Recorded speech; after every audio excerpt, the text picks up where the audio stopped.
est prêt à partir pour ce café hypnose. Je réfléchissais tout à l'heure à combien de cafés hypnose j'ai donné. Ben, j'ai aucune idée, je ne les ai pas comptés, mais je pense, vu que ça fait 3 ou 4 ans que je fais ça, ça doit bien être autour du 30e.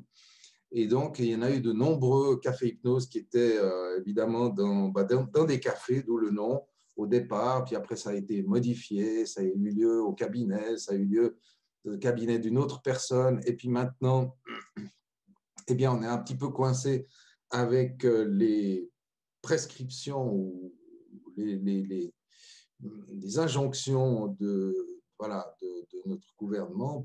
Et donc, on se débrouille. On se débrouille pour se voir quand même et échanger. Alors, ce soir, on va parler des ressources du changement. C'est le titre. Ça veut dire beaucoup de choses et ça veut pas, ça veut rien dire à la fois. Donc, on va voir ensemble qu'est-ce que j'avais en tête quand j'ai mis ça, quand j'ai choisi ce titre. Alors, c'est clair que dès le moment qu'on parle d'hypnose et dès le moment qu'on parle de thérapie au sens général, eh bien, on va parler de changement. L'objectif, c'est de changer. Si on fait une thérapie, si on fait une approche, quelle qu'elle soit, de développement personnel ou autre, eh bien, c'est pour changer. Alors, changer, c'est intéressant l'idée de changer. Pourquoi est-ce qu'on veut changer, en fait? Quelle est la motivation qui nous pousse à vouloir changer? Changer, c'est vouloir un avenir meilleur, bien entendu. Excusez-moi. Je vais saluer Maude qui arrive. Ça va, Maude? Tout va bien? Ok, super. Elle nous entend. Et donc, quand on veut changer quelque chose, c'est qu'évidemment, il y a quelque chose, soit qui ne va pas. Ah voilà, Mireille qui arrive également. Soit quelque chose qui ne va pas du tout. Soit quelque chose qu'on imagine pouvoir être meilleur. Donc, il y a deux aspects, il y a deux approches fondamentales dans le développement personnel, dans la vie en général, et en thérapie en particulier, c'est qu'on va soit vouloir améliorer, salut Mireille, soit on va vouloir améliorer quelque chose qui va déjà bien mais qui pourrait aller mieux. On peut s'imaginer que voilà, imaginer un avenir meilleur, soit quelque chose qui va carrément pas, et là, du coup, il y a une urgence. Et très souvent, on veut changer parce qu'il y a une urgence. On peut observer que l'être humain fait le plus d'évolution quand il n'a pas le choix. Hein. C'est assez rare les êtres humains qui vont délibérément être appelés à s'améliorer sans qu'il y ait une urgence. On pourrait faire une petite parenthèse ici, c'est qu'effectivement, quand on est dans l'embarras, on veut absolument aller mieux, donc ça nous motive pour avancer, ça nous motive pour changer, et on va du coup, comment dire ça, vouloir s'éloigner d'une situation qui est difficile, conflictuelle ou pénible, alors qu'à partir d'un certain niveau d'évolution, on n'a plus de problème, ou on n'en a presque plus. Alors, qu'est-ce qui devient le moteur du changement?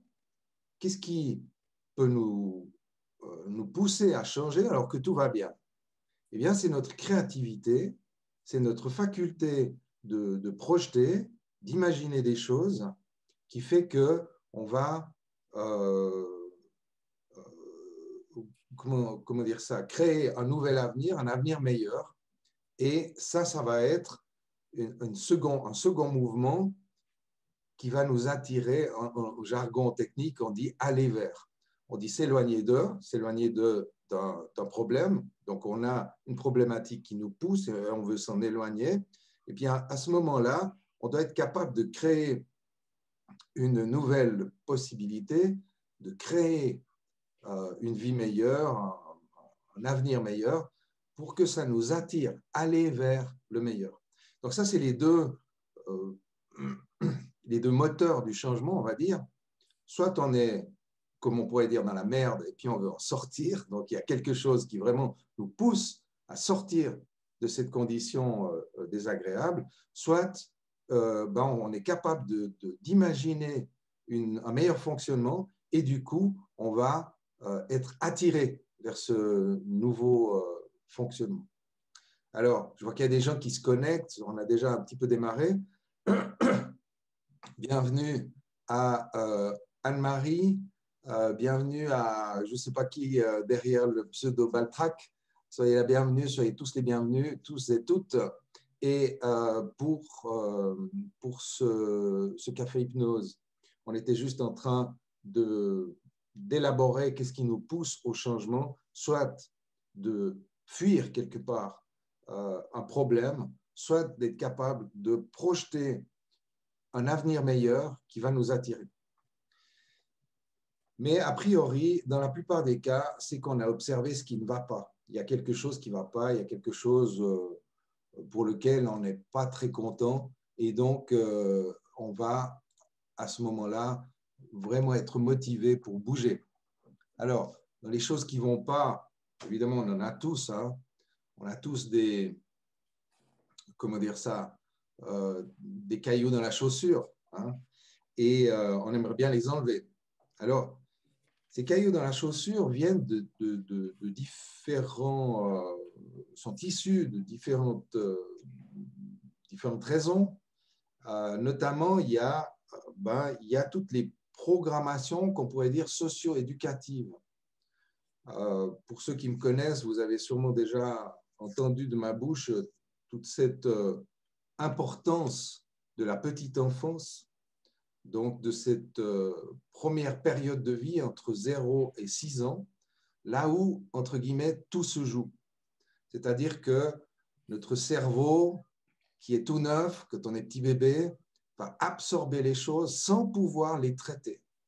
Il ne peut pas les traiter parce qu'il n'a pas assez d'informations pour comparer les éléments dont il a ou dont il a eu conscience. Et du coup, il va absorber toutes les choses de manière brute. Et donc, il ne va pas pouvoir traiter les choses par hiérarchie, par ordre, par groupe. Il va absorber tout de manière brute, y compris les émotions, bien sûr. Et donc, cette première période de vie va être très, très importante. Mais je ne veux pas trop m'étaler là-dessus parce que ça me porterait trop loin, mais c'est vraiment très, très important. Et c'est une des choses sur lesquelles je suis très attentif quand on aborde, on va dire, le cas d'une personne, peu importe son cas, peu importe sa problématique, de voir comment les choses qui se sont mises en place, cristallisées dans la petite enfance, peuvent encore être présentes à l'âge adulte, aujourd'hui.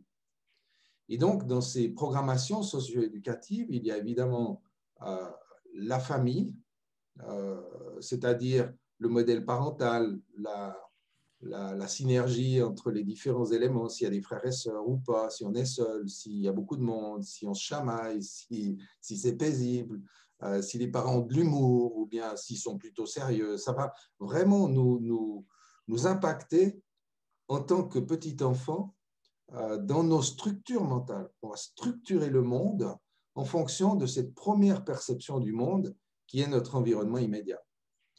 Je ne vous apprends rien, c'est un peu un truisme, mais c'est important de le rappeler.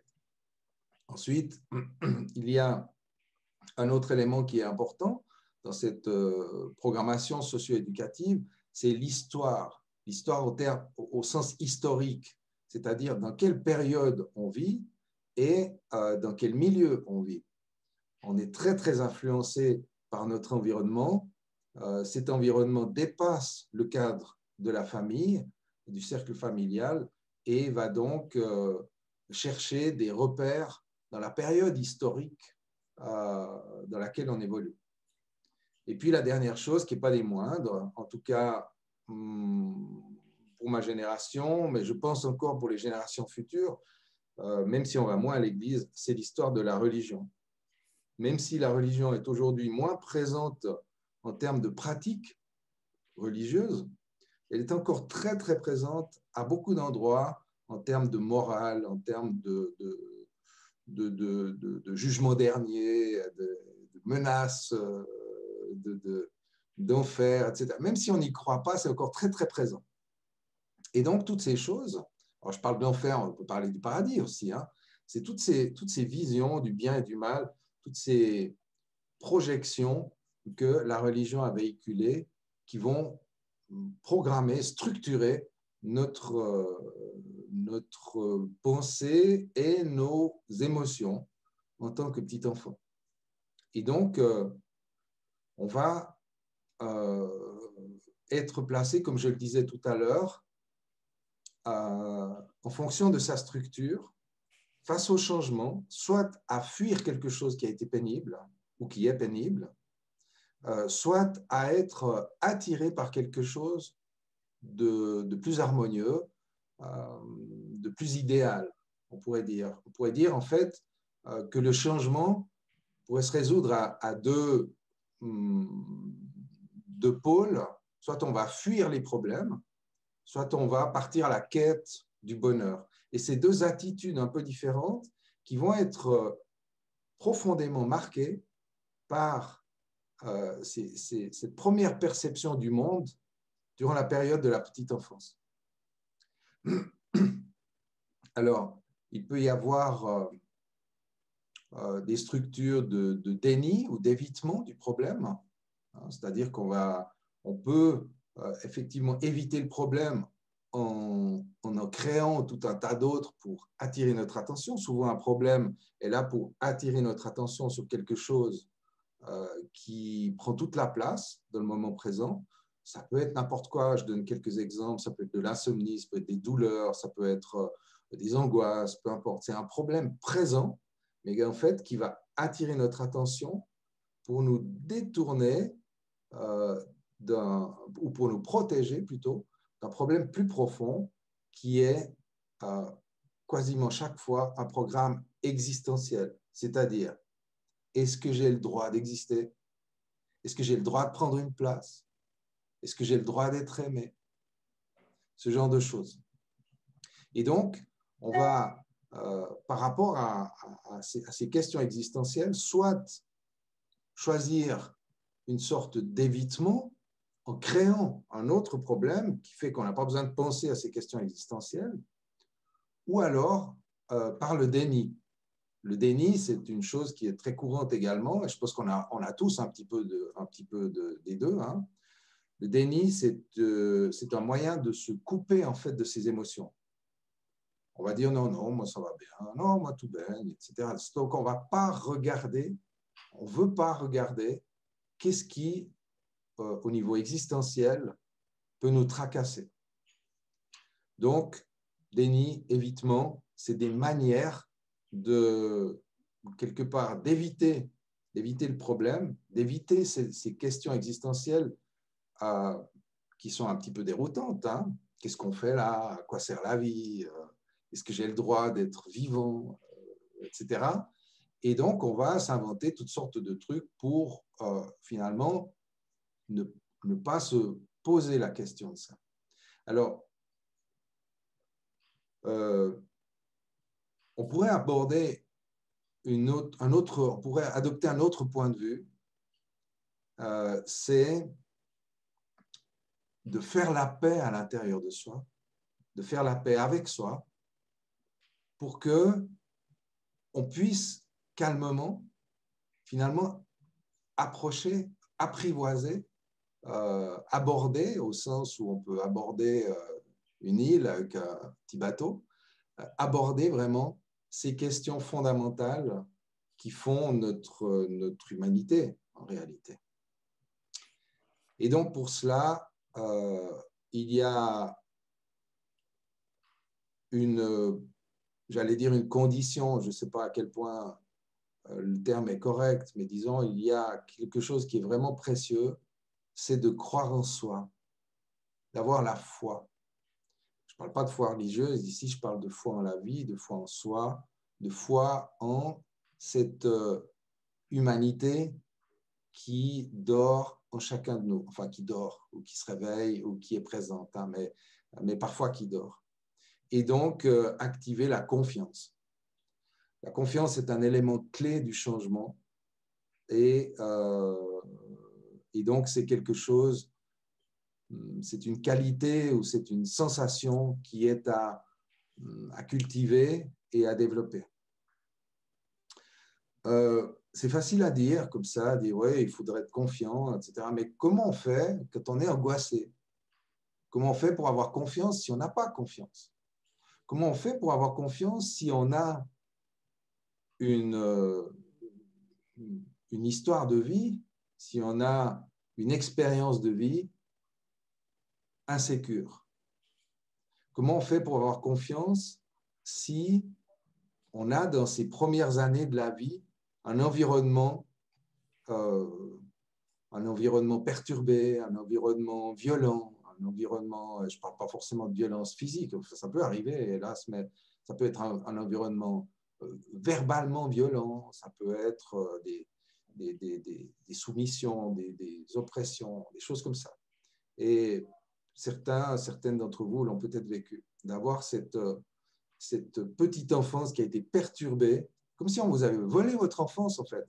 L'enfance, c'est un truc pour être émerveillé, c'est une période de vie, d'ailleurs, toute la vie devrait être comme ça, mais particulièrement l'enfance, c'est un moment d'émerveillement, de contemplation, dans lequel on va être complètement ouvert et perceptible à la beauté du monde.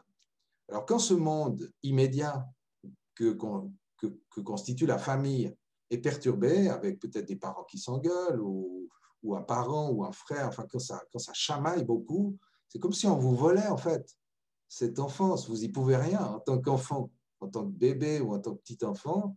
On vous empêche, l'environnement vous empêche de percevoir la beauté du monde. Et donc, ça met en insécurité, clairement.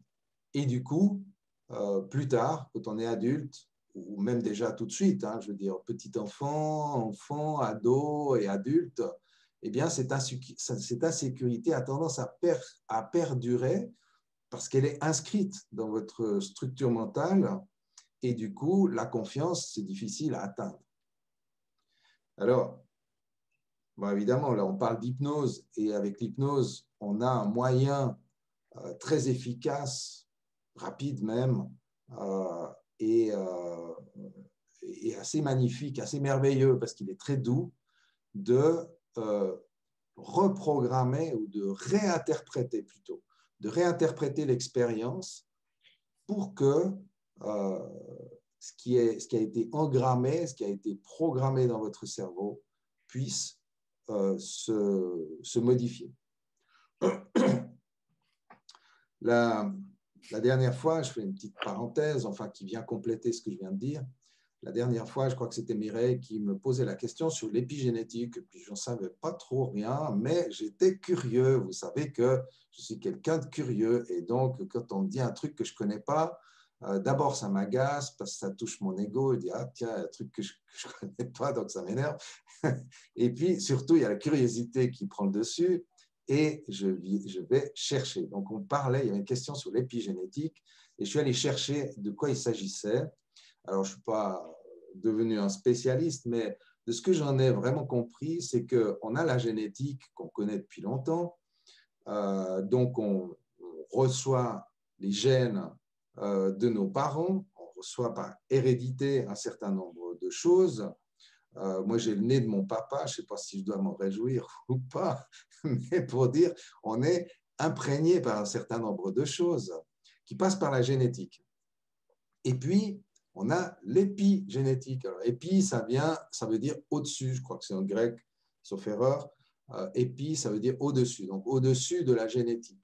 Quelque chose qui chapeaute la génétique.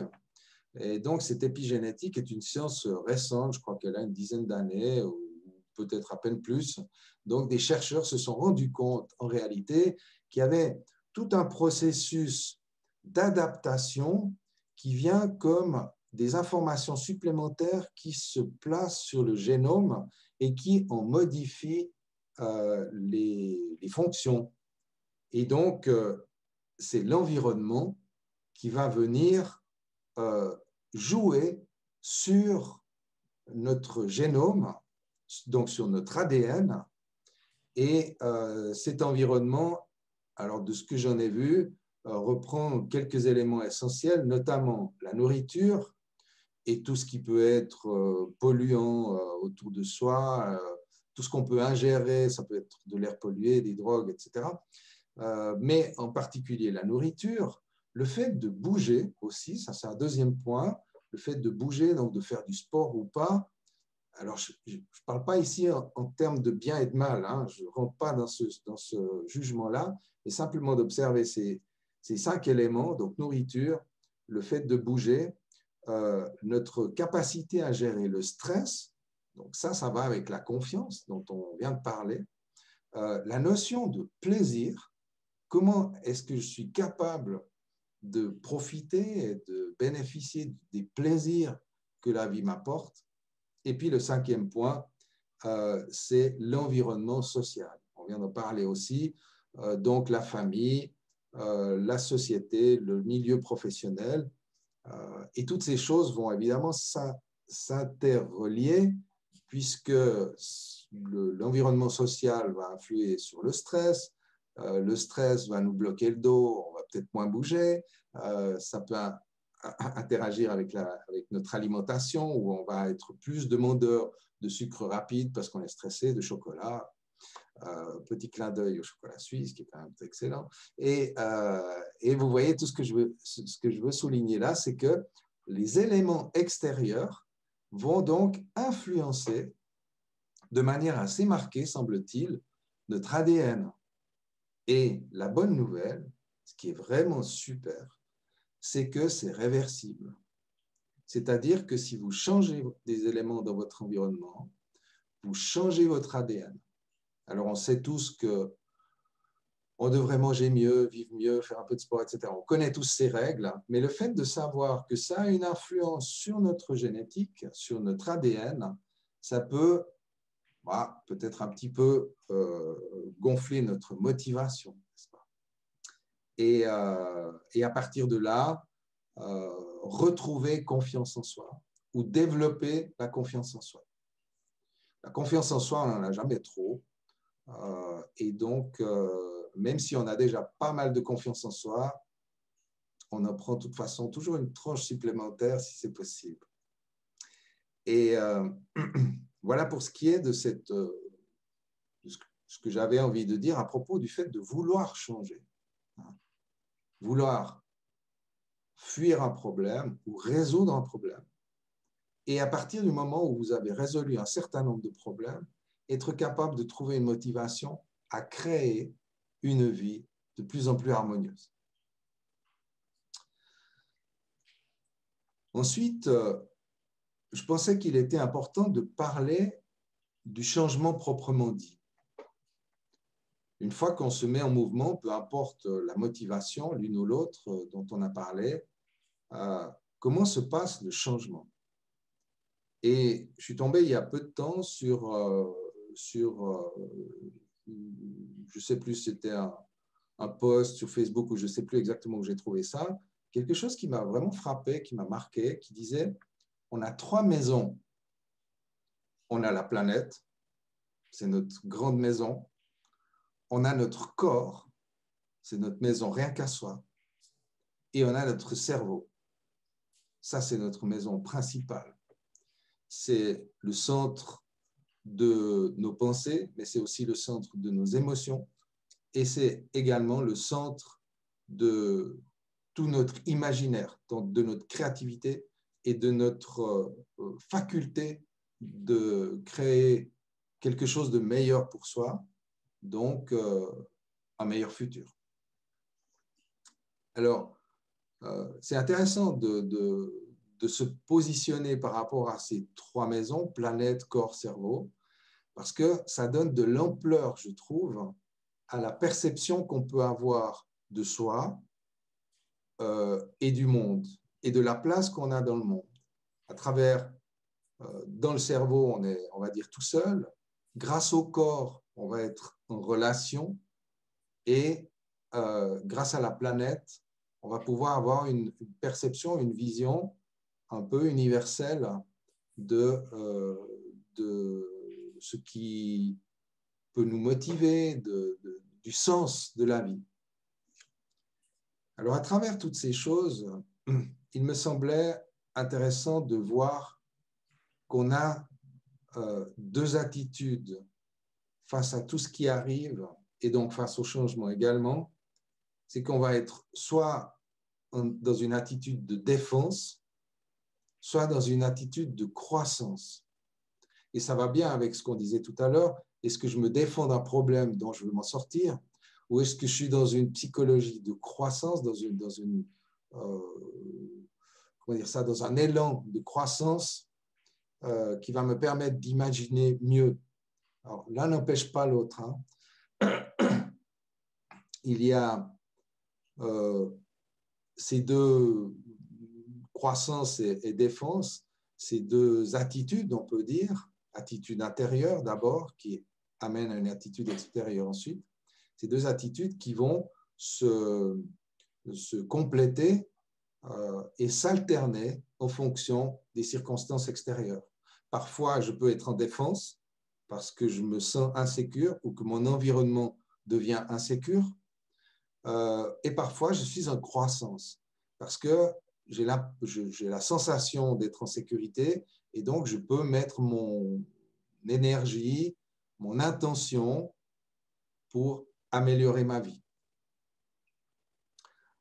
Effectivement, pour penser à améliorer sa vie, il ne faut pas être en survie. D'ailleurs, petite parenthèse, sous forme d'observation, il est clair que dans les pays, comment est-ce qu'on peut dire ça, les pays qui sont en voie de développement ou qui sont des pays pauvres, hein, eh bien, ils ont autre chose à penser qu'à des trucs, qu'à de la philosophie. Ils doivent d'abord manger, hein, ils doivent manger, ils doivent survivre. Et donc, le fait d'être en défense, de devoir survivre, empêche de penser à la croissance. Il faut d'abord survivre.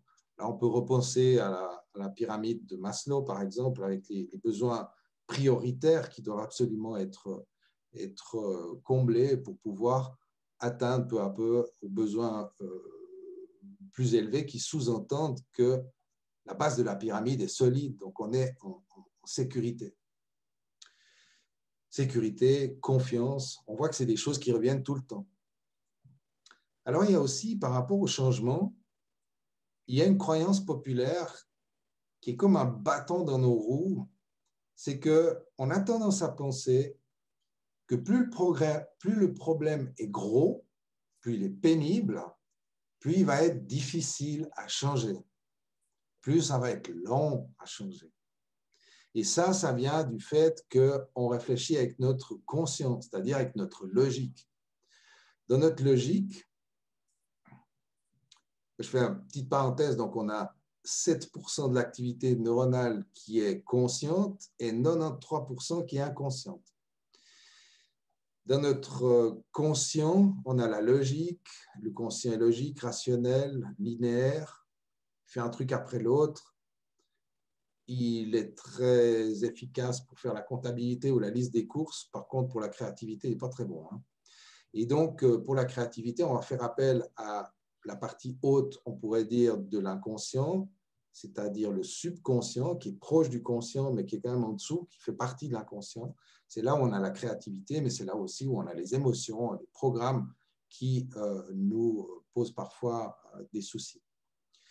Mais donc, notre logique peut nous amener à penser que plus un problème est gros, plus il est là depuis longtemps, plus il est pénible, plus il va prendre de temps à changer. Mais ça, c'est la logique.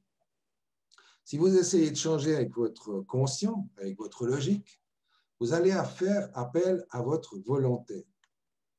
Et là, effectivement, ça va être difficile et long. Parce que le problème n'est pas dans le conscient, il est dans le subconscient. Quand on fait appel à l'hypnose, excusez-moi, quand on fait appel à l'hypnose, on va donc connecter le subconscient. On sort de la logique. On est dans ce qu'on appelle le sublogique. On est dans la partie créative. On est en connexion, en communication aussi avec ses émotions et avec toute la créativité qui est à disposition, toutes les possibilités que le subconscient a pour fabriquer la vie qui est la nôtre. Et on peut rappeler ce qui a été dit juste avant pour faire un parallèle, c'est que notre petite enfance a structuré nos constructions mentales qui vont influencer toute notre vie. Mais notre vie aurait pu être différente. Elle a été marquée, parfois au fer rouge, par cette petite enfance, où elle a été marquée avec une caresse de papillon, si on a eu plus de chance. Mais de toute façon, on est marqué. On est imprégné par ces premières expériences. Et donc, le cerveau, le subconscient, plus précisément, a lui-même fabriqué notre réalité, à chacun d'entre nous. Et donc, s'il a été capable de fabriquer la réalité, il est capable de fabriquer toutes les réalités. Il a simplement fabriqué une réalité à partir des informations qu'il avait. Et dès le moment qu'on va lui donner d'autres informations, il va être capable de fabriquer une autre réalité. Et c'est pour ça que le changement est possible. Si ce phénomène n'existait pas, il n'y aurait pas de thérapie. On ne pourrait pas changer. On serait face à comment est-ce qu'on appelle ça, à une sorte d'absolu figé, mais heureusement, ce n'est pas le cas. On a la possibilité d'intervenir sur ces structures mentales de sorte que ce qu'on croit être une réalité va pouvoir être, dans un premier temps, ébranlé, c'est-à-dire qu'on va se poser des questions, et si ça pouvait être autrement. Dès le moment que vous vous posez cette question, c'est que déjà, il y a une ouverture sur un potentiel changement. Et donc, cette logique qui nous amène à penser que ça va être très long parce que j'ai ça depuis tout petit, depuis tout petit, et que je n'ai pas eu de chance dans la vie, et que vraiment ça a mal démarré, et que je vais traîner ça comme un boulet toute la vie, ça n'est pas vrai avec l'hypnose. Parce qu'on va modifier la structure mentale qui, certes, est peut-être encore présente, mais qui est potentiellement modifiable. Et quand on fait ça, on se rend compte que ça peut être simple et rapide.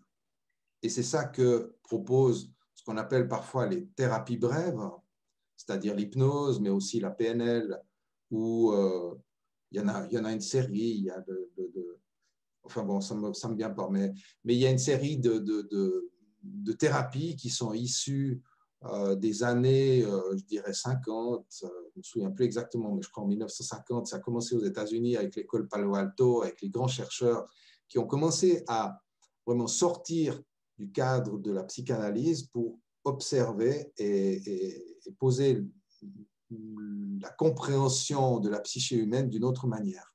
Et donc, ça a amené à vraiment des thérapies brèves parce que plutôt que d'essayer de régler avec la logique, ce qu'ont fait les psychanalystes avant, plutôt que d'essayer de régler ça avec la logique, avec la volonté, avec la raison, eh bien, on va s'adresser au subconscient pour lui demander de transformer les choses. Et c'est logique qu'on lui demande à lui, puisque c'est lui qui a mis en place les choses. C'est le subconscient qui a mis en place les structures qui sont présentes aujourd'hui dans nos vies.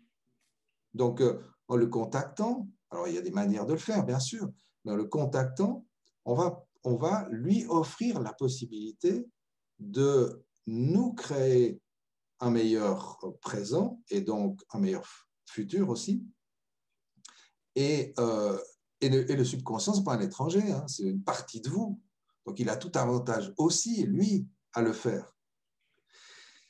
Il y a cette vision de l'être humain plus holistique, complexe aussi, de considérer l'esprit, le conscient, le subconscient, l'esprit, le corps, les émotions comme un tout, et d'y intégrer aussi la notion, la dimension spirituelle ou transpersonnelle, sans entrer évidemment dans des dogmes, mais juste de sentir qu'on est aussi plus qu'un cerveau dans un corps. Il y a aussi quelque chose qui nous met en mouvement, qui nous donne un élan, et ça, on peut l'appeler l'âme, ou on peut l'appeler comme on veut, l'esprit avec un grand E, ou le soi, et de considérer l'être humain dans son entier permet de générer une collaboration, on va dire, avec le subconscient qui met en place la réalité qui est la nôtre à chacun de nous. Et donc, dès le moment que mon subconscient me permet ou permet aux différentes parties de mon être d'envisager et d'entrer dans une autre réalité, ça se fait facilement et simplement. Alors, évidemment, il faut connaître un peu les raccourcis, et l'hypnose est un de ces raccourcis qui va permettre ce truc-là. Alors, peut-être pour mieux le comprendre pour vous, enfin pour mieux vous l'expliquer, on peut identifier vraiment les 3 éléments qu'on va retrouver dans toute structure mentale. C'est le point de vue qu'on a sur les choses, c'est-à-dire qu'est-ce que j'ai comme information, qu'est-ce que j'ai comme perception de la réalité, ça c'est le point de vue.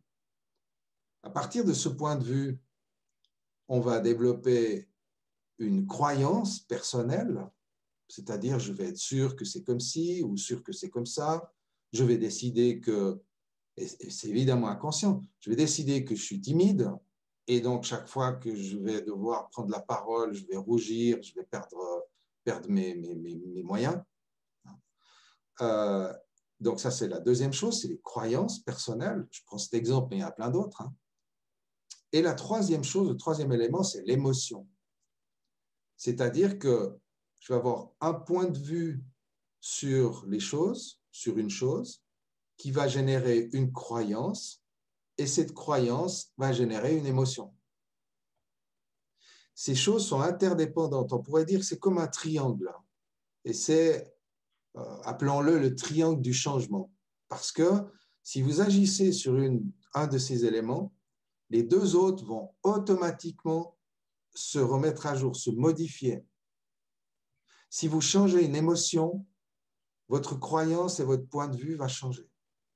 Si vous changez un point de vue, c'est la croyance et l'émotion qui vont changer. Si vous changez une croyance, l'émotion et le point de vue changent.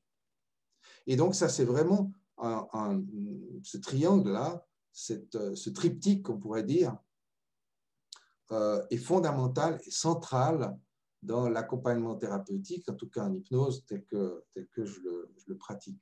Parce que dès le moment qu'on va, ne serait-ce que mettre un doute dans une croyance, quand vous êtes sûr d'être comme ci ou comme ça, et ça peut aller loin, je parlais de confiance, de timidité, mais ça peut être je crois que je suis gentil, par exemple. Je crois que je suis gentil. C'est une croyance. Après, si vous croyez que vous êtes gentil, vous allez avoir une émotion de gentil, un point de vue de gentil, et du coup, vous n'avez pas le droit d'être méchant. Vous n'avez pas le droit de... Ça vous limite dans un tas de trucs. Je ne dis pas qu'il faut être méchant, mais il y a des moments dans la vie ou des relations dans lesquelles il ne faut pas être gentil. Il faut savoir se défendre. Et donc, c'est un autre exemple où il peut y avoir des exemples sur la santé, par exemple. Il y a des gens qui croient qu'ils sont fragiles. Eh bien, vous le donnez 1000, ils tombent tout le temps malades. Donc, si on peut fissurer la croyance, ils vont ressentir quelque chose. Il y a une autre émotion. Quand on a toujours pensé qu'on était fragile, on a une émotion liée à ça, une émotion de vulnérabilité. Par exemple, je ne sais pas quel mot la personne utiliserait, tandis que si on pense, si on croit, si on a la croyance qu'on est solide, qu'on est fort, on a une autre émotion. Alors on peut agir sur l'émotion, sur la croyance ou sur le point de vue. Ce que je vois, c'est le point de vue. Ce que je me dis, c'est la croyance. et ce que je ressens, évidemment, c'est l'émotion. En activant ou en transformant un élément, on va faire bouger les deux autres. C'est automatique. Et c'est une base fondamentale du changement. D'ailleurs, pour les personnes qui ont expérimenté l'hypnose avec moi, vous avez vu que souvent, pratiquement dans tous les cas, sauf exception assez rare, j'aime travailler sur l'émotion au départ parce que c'est l'émotion, c'est le truc qui va monter le plus facilement. Une croyance, c'est plus difficile à atteindre parce que ça peut être parfois très alambiqué par le mental et un point de vue également. Donc l'émotion va être relativement facile à atteindre. On peut assez facilement agir dessus et du coup la croyance et le point de vue vont changer. Et le changement s'installe. Le changement initie son mouvement. Alors même si on ne change pas la vie comme ça d'un coup, il y a un début de changement qui se met en œuvre et quand la croyance a commencé à changer, ça crée un précédent et puis comme une réaction en chaîne, les croyances, les émotions et les points de vue vont se modifier. Donc, activer l'émotion pour générer le changement. C'est très libérateur aussi de pouvoir dégager les émotions qui sont là parfois depuis très, très longtemps. Alors, on parlait aussi des ressources. Hein. On va parler des ressources, mais peut-être que je fais une toute petite pause comme ça parce que je parle beaucoup. Alors, vous savez que j'aime bien parler. Hein. Je crois que vous avez tous compris ça. Mais si vous avez une question, n'hésitez pas, s'il y a quelque chose qui vous turlupine, n'hésitez pas à faire un signe comme ça ou à... Oui, alors on a Anne. Tu peux remettre ton micro. Oui. Comment est-ce que c'est possible qu'on ait une croyance sur soi-même, mais qu'elle soit ambivalente avec l'émotion qu'on ressent? Moi, par exemple, d'un point de vue professionnel, je crois que je suis fortiche et la vie m'a prouvé que c'est vrai parce que tout ce que j'ai entrepris professionnellement, je touche du bois jusqu'ici, a réussi. Par contre, j'ai un tel manque de confiance en moi. Alors, je sais à quoi c'est lié, hein, parce que j'ai fait des thérapies par l'hypnose, justement, etc. Et c'est pour ça que je suis très émue et que j'ai beaucoup les larmes aux yeux, parce que vous êtes dans le mille, vous me touchez énormément. Mais j'ai toujours cette ambivalence où je sais que je réussis, et pourtant, en même temps, ça ne m'empêche pas de croire en moi au plus profond de moi. C'est-à-dire, je me lève le matin, je donne l'intention à l'univers en disant, OK, aujourd'hui, ça va être une bonne journée, j'ai des objectifs, je vais réussir. Mais comme si j'envoyais l'intention positive sans foncièrement, vraiment au plus profond de moi, y croire. C'est-à-dire, je me regarderais presque dans la glace en me disant, mais espèce de conne, tu sais très bien que ça ne peut pas marcher. Est-ce que c'est possible d'avoir cette ambivalence-là, en fait? Oui, oui, bien sûr.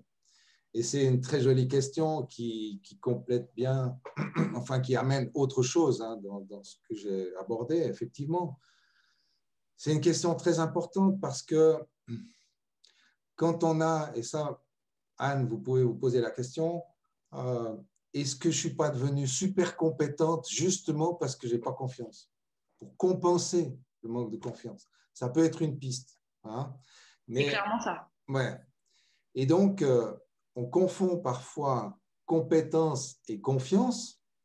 La confiance, c'est vraiment une émotion, c'est une sensation intérieure qui fait qu'on sait qu'on va y arriver. C'est égal ce qui se passe. Il n'y a pas de doute, c'est une certitude. Quand on n'a pas ça, ben, effectivement, augmenter son niveau de compétence nous permet de gagner en assurance. Et ce n'est pas forcément de la confiance. Vous pouvez être très confiante dans vos actes, dans les actions que vous posez, dans les travaux que vous réalisez, les défis que vous relevez, peu importe votre travail, dans votre travail, très confiante dans le résultat que vous allez obtenir parce que vous avez les compétences de le faire. Donc, en termes pratiques, vous êtes confiante. On vous demande de faire quelque chose, vous le faites, vous savez que ça va aller. Par contre, vous pouvez être en manque de confiance par rapport à l'approbation, par rapport à la relation ou ce genre de choses. Je ne connais pas votre histoire, mais c'est ce qui me vient. C'est-à-dire que je peux être confiant dans mes gestes, dans mes actes, mais pas confiant dans le fait d'être légitime à réussir. Hein?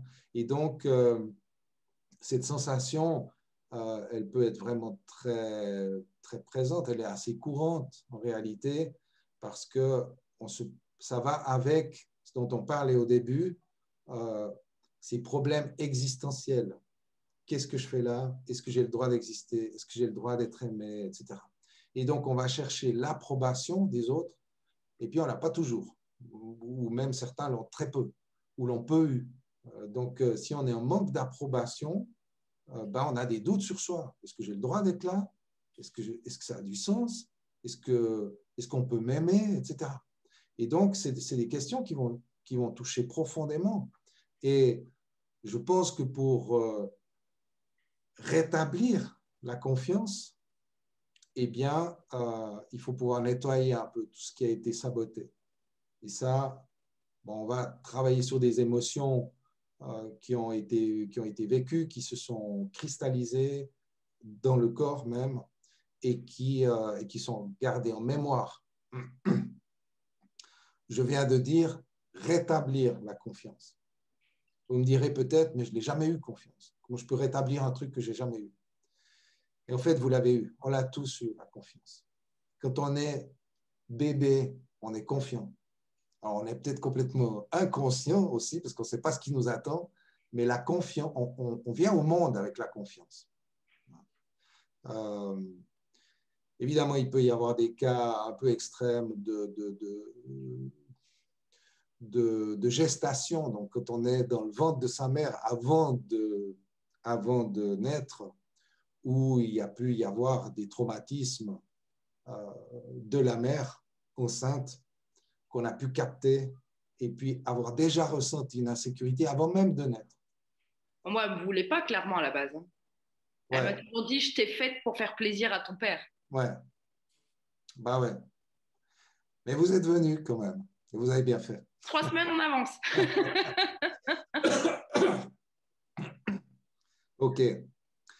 Il y a un élément intéressant qu'on peut utiliser, activer en hypnose, quand on sent que vraiment on a un passé un peu trop perturbé et puis qu'on traîne beaucoup de vieilles casseroles et puis qu'on n'arrive pas à voir ou que c'est difficile à reconnecter des souvenirs de confiance pour pouvoir les activer, bien que ce soit toujours possible. Il y a toujours eu des moments dans la vie où on était confiant, où on était tranquille. Mais des fois, ils sont trop rares ou trop précieux pour qu'on puisse les atteindre.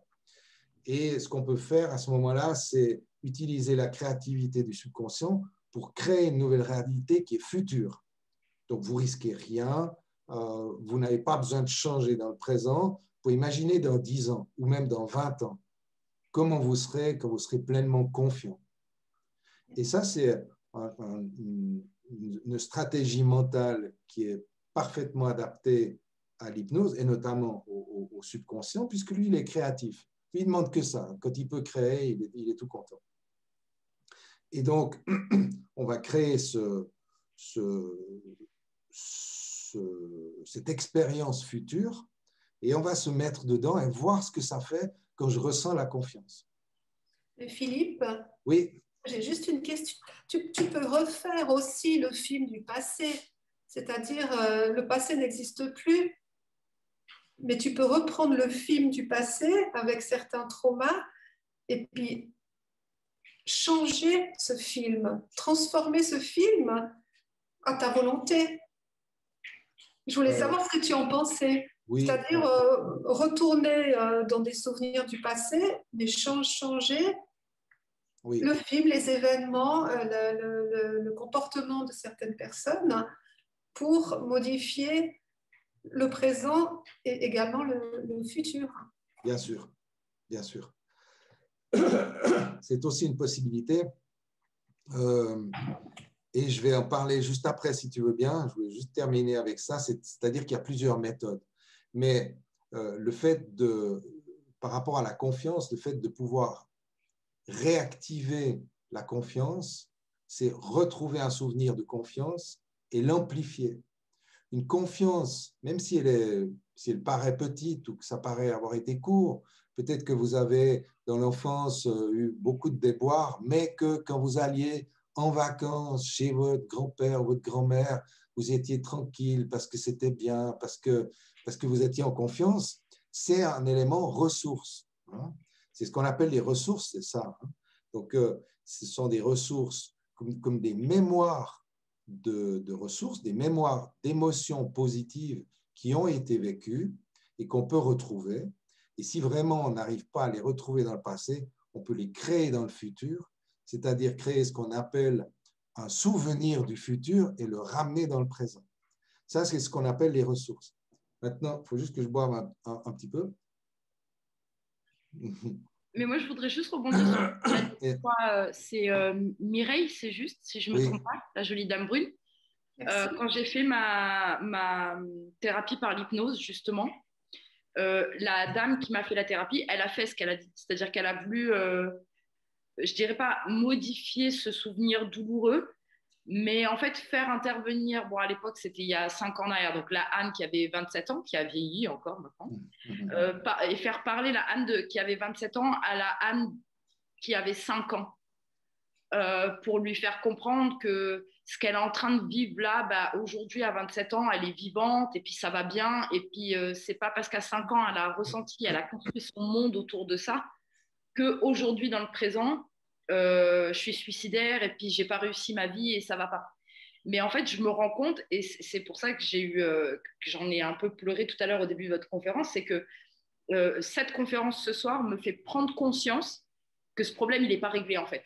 Parce que si ça me touche tellement encore aujourd'hui, c'est qu'il y a des choses à régler par rapport à ça. Et du coup, je me dis, cette histoire de changer le souvenir passé, il n'a pas tant fonctionné que ça, parce que sinon, ça serait réglé. C'est-à-dire qu'aujourd'hui, on en parlerait tranquillement et je ne ressentirais pas ce que je ressens là, maintenant. Ouais. Donc, je suis un peu... Il faut le répéter sur la durée, tous les soirs, pendant je ne sais pas combien de jours, il faut le répéter. J'ai fait, hein. Ah. J'ai fait, et souvent, quand ça ne va pas, justement, je me rappelle ce que cette dame-là, elle a dit, mais moi, ce que je vois aujourd'hui, c'est que ce côté que j'ai essayé de soigner de ma personne, qui est en fait ce que vous disiez, pas savoir lâcher prise, toujours vouloir être la meilleure, être très, comment on dit, perfectionniste. Moi, je suis quelqu'un, j'ai confiance en personne et même pas en moi-même. C'est-à-dire que je suis très dure avec moi, mais je suis très dure avec les autres aussi. Et on est remonté pour voir d'où ça venait. Et je sais à quoi c'est lié. Mais même si elle a essayé de changer cette perception de ce souvenir, à aujourd'hui, je suis toujours très dure avec moi-même, toujours très dure avec les autres. Et j'essaye toujours d'être parfaite. Et ça n'a pas modifié ma perception et ma vision de la vie, en fait. C'est ça le problème. Ouais. Alors, je vais me permettre de rebondir là-dessus parce qu'effectivement, c'est très, très intéressant ce que vous dites. Je ne veux pas embêter les autres parce que... Non, mais je crois que ça va bien avec ce qu'on est en train de parler par rapport à ces ressources. Et c'est un café hypnose, on parle d'hypnose, donc on peut aussi entrer un petit peu plus dans le, comment dire ça, dans le vif du sujet, dans la pratique de l'hypnose, même si je ne vais pas vous donner toutes mes astuces. Hein. Mais donc, ce à quoi Mireille fait référence, c'est ce que j'appelle moi une restructuration d'histoire de vie. Hein? C'est-à-dire qu'on va effectivement réinterpréter tout le parcours de vie. Et ce n'est pas tout à fait la même chose que ce que vous avez vécu, Anne. D'après ce que vous me dites, il y a eu comme une sorte de recadrage entre la petite fille, ok, c'est la petite fille, elle a vécu ce qu'elle a vécu, et la grande fille, eh ben, elle a plus d'expérience. C'est ok. La petite fille peut comprendre qu'elle ne va pas mourir puisque la grande existe. C'est ça, hein, si j'ai bien compris. Ouais. Bon, c'est un très raccourci, mais je veux dire, ça me paraît être un recadrage de situation, de bien identifier et de bien séparer les éléments, comment dire ça, les temps de la vie. Il y a le temps de la petite fille et le temps de voilà, de l'adulte. Dans ma pratique, alors je pense que c'est intéressant d'en parler ou de donner un peu plus de détails. Dans la restructuration d'histoire de vie, en réalité, en hypnose, en état hypnotique, et j'insiste, en état hypnotique, il ne s'agit pas de faire de la psychothérapie et de comprendre ce qui s'est passé, on s'en tape, on fait de l'hypnose et pas de la psychothérapie. Et donc, ce qui va dans cet état hypnotique, on va créer évidemment cet état pour que la personne soit dans une hypnose assez profonde. On va évoquer la petite fille à l'âge où le problème a commencé. Ça peut être bébé, hein, ou ça peut être 3 ans, peu importe. Mais on ne cherche pas à savoir. C'est égal. Le subconscient, lui, il sait ce qu'il a à faire. On va évoquer la petite fille et on va, pour être plus dans le détail, on va d'abord créer un décor sécurisant dans lequel vous, en tant qu'adulte, vous êtes. Vous prenez conscience de ce décor dans lequel tout est en sécurité. C'est un décor de transformation. Ça peut être un décor comme dans la nature, peu importe. Et puis à ce moment-là, on fait apparaître la petite fille. On fait apparaître l'enfant. Évidemment, un petit garçon si c'est un homme. Et on va créer une rencontre. C'est-à-dire, la petite fille et l'adulte se rencontrent. Et l'adulte va se mettre à l'écoute de la petite fille pour savoir ce que la petite fille a besoin, de quoi elle a besoin pour vivre son expérience de manière plus positive. Alors, on va jouer un petit peu sur les mots, ça va dépendre des cas, parce qu'évidemment que s'il y a des traumas graves, ça va être difficile de trouver du positif là-dedans, et qu'elle va pouvoir traverser cette expérience de manière constructive. De quoi elle a besoin? Est-ce qu'elle a besoin elle a besoin de soutien, elle a besoin de protection, elle a besoin de nourriture, j'en sais rien, elle a besoin elle a besoin d'un câlin, je ne sais pas. De quoi elle a besoin? Et ça va sortir en hypnose. Et on va demander à la partie adulte, donc à la personne qui est en hypnose, de lui donner ça, de lui donner cette ressource dont elle a besoin. Et à partir de là, on va avoir un discours assez directif au niveau de l'inconscient pour dire, OK, inconscient, dans un instant, je vais compter jusqu'à 3 et au chiffre de 3, tu vas repasser toute l'expérience de la vie jusqu'à aujourd'hui, sauf que cette fois, tu n'es plus seul. Là, on fait des confusions parce qu'on ne sait plus très bien, la personne ne sait plus très bien à qui je m'adresse, si c'est à son inconscient, si c'est à la petite fille ou si c'est à elle. Donc, il y a des confusions qui laissent beaucoup d'espace créatif. Tu n'es plus seul. La grande Anne est avec toi et je me demande laquelle des deux va prendre la main de l'autre en premier pour faire ce voyage et réécrire toute l'histoire en voyant, entendant et ressentant tout ce que ça change pour vous. Et là, on compte 1, 2, 3 et on attend que le subconscient fasse un signe pour dire que c'est fait. Donc, vous n'avez pas de souvenirs, vous allez avoir des images qui défilent un petit peu comme un comment on appelle ça, un lancement de film, là, où les images défilent à grande vitesse, et il y a une réécriture de l'histoire, une réinterprétation, on pourrait dire, réécriture dans la structure mentale de l'histoire parce que vous refaites le parcours, mais vous n'êtes plus seul. Et vous avez cette ressource que vous venez de recevoir. Ça peut être de la protection, de la sécurité, de la confiance, de la joie, j'en sais rien. On ne sait pas ce que la petite fille va demander. Hein? De quoi elle a besoin? Réécrire ça. Okay. Il va falloir que je vienne vous voir parce que moi, elle a fait tout l'inverse. Ok. En fait, elle m'a fait revivre la scène qui était problématique. Je peux le dire, hein, j'ai pas de honte, c'était l'annonce du divorce de mes parents. Ouais. Donc, elle m'a remise à l'âge de 5-6, ça devait être 5-6 ans, parce qu'en fait, il faut savoir que moi, je n'ai pas de souvenir de moi avant l'âge de 13 ans. Okay. Tout ce qui est avant, j'ai beaucoup de peine à m'en rappeler. Et donc, elle m'a fait rasseoir sur ce bord de baignoire à côté de ma petite sœur le jour où ma mère m'annonce qu'ils vont divorcer. et elle me fait revivre le truc.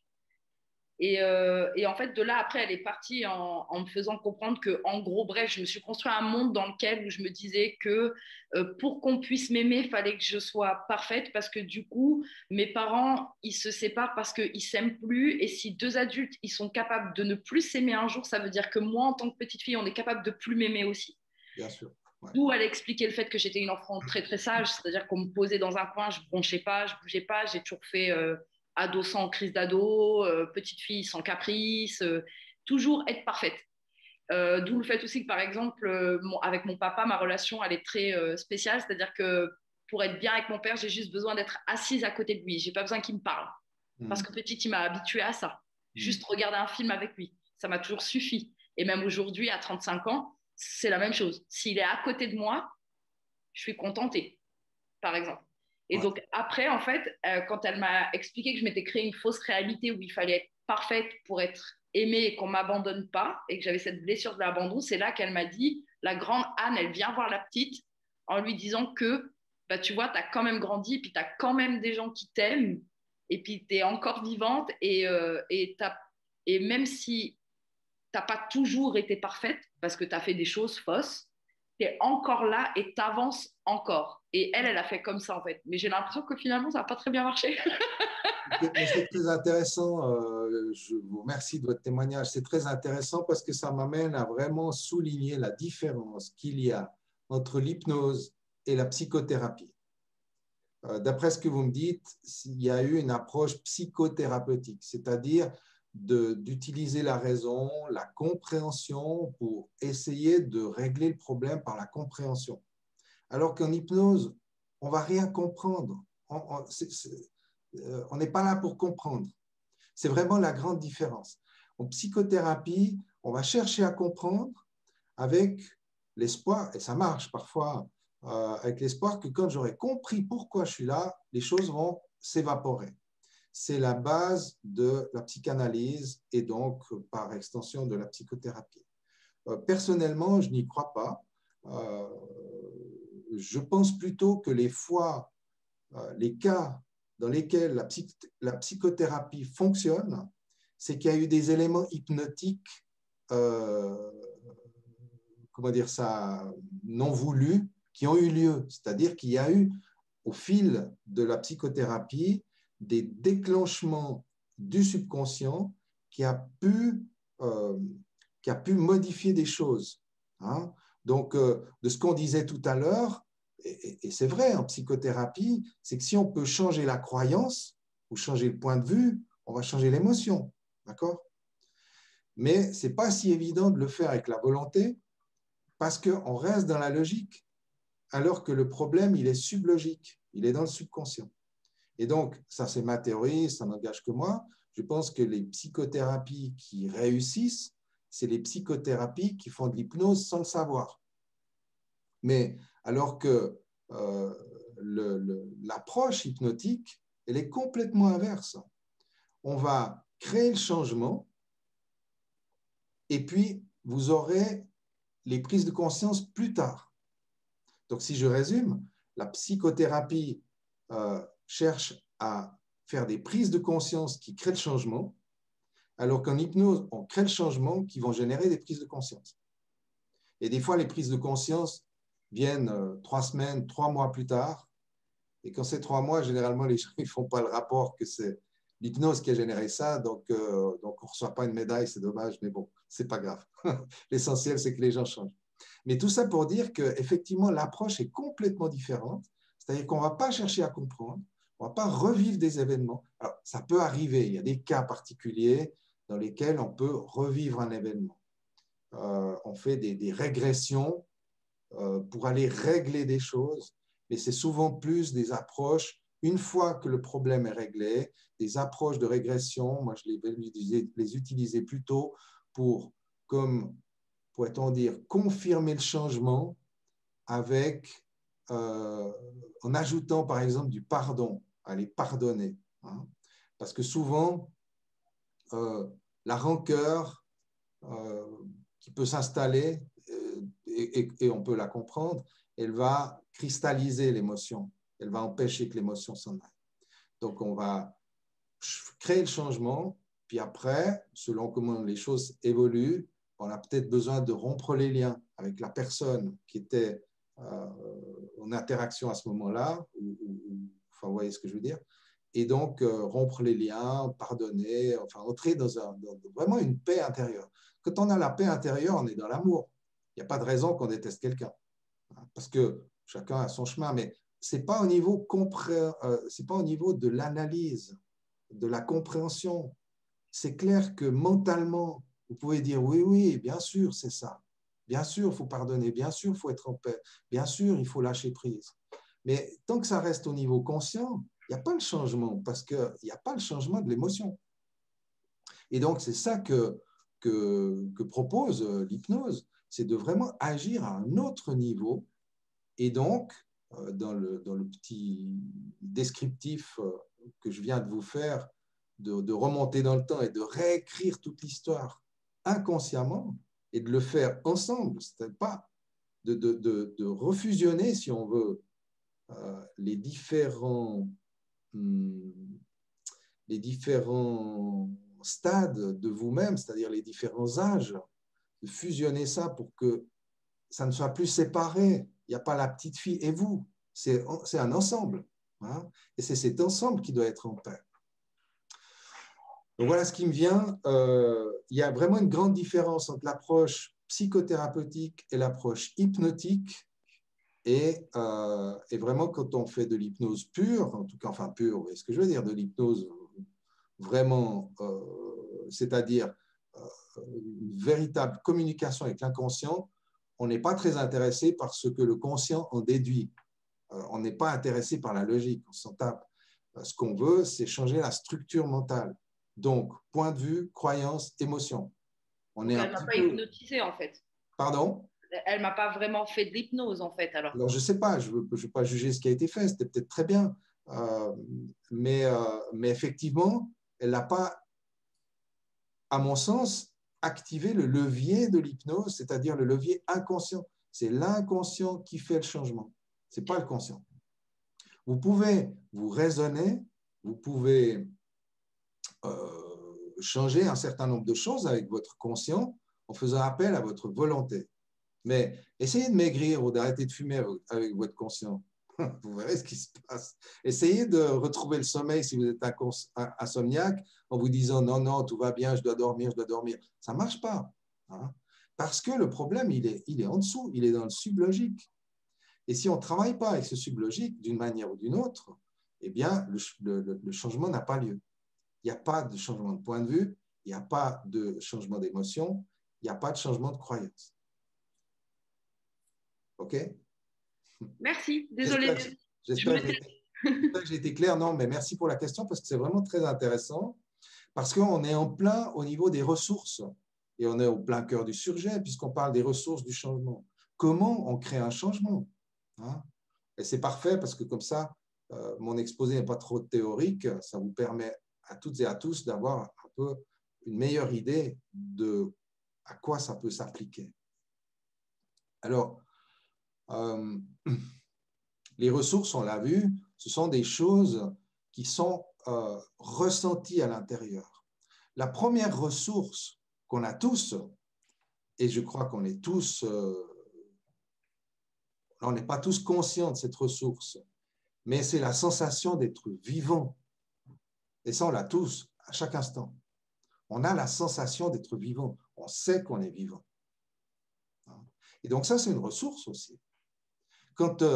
C'est une ressource qui est tout le temps présente, mais qui n'est pas consciente. Donc, quand on peut l'activer et activer la conscience de dire « Waouh, je suis vivant, c'est trop bien, c'est trop cool d'être vivant, je ne suis pas mort. Hein, et ce n'est pas demain la veille que je vais mourir. Je suis vivant, je suis quelqu'un de vivant. » Avec ça, vous pouvez mettre de la force, il y a la force qui va avec, il y a la vitalité, il y a le dynamisme, il y a la confiance. Le fait de vous sentir vivant et d'en prendre conscience, ça va comme aspirer d'autres ressources bénéfiques. On oublie qu'on est vivant, c'est dingue. Comme on oublie de respirer, comme on oublie que tout ça, tous ces fonctionnements de voir, d'entendre, de ressentir sont des cadeaux merveilleux de la vie. On est vraiment vivant, c'est trop cool, c'est génial. Et donc ça, c'est une ressource. Les ressources, c'est ce qu'on ressent. On peut se sentir, comme on disait tout à l'heure, fort, confiant, joyeux, enthousiaste, bref. Et je voulais venir aussi, je crois que c'était un peu dans mon annonce, de quelles ressources on peut trouver quand on se relie à l'univers, quand on se relie au tout. Alors chacun avec ses croyances, on peut se relier aux anges, on peut se relier à Dieu, on peut se relier à l'univers, on peut se relier au cosmos, au quantique, à l'universalité, à l'humanité. On peut se relier à plein de choses qui sont plus grandes que soi.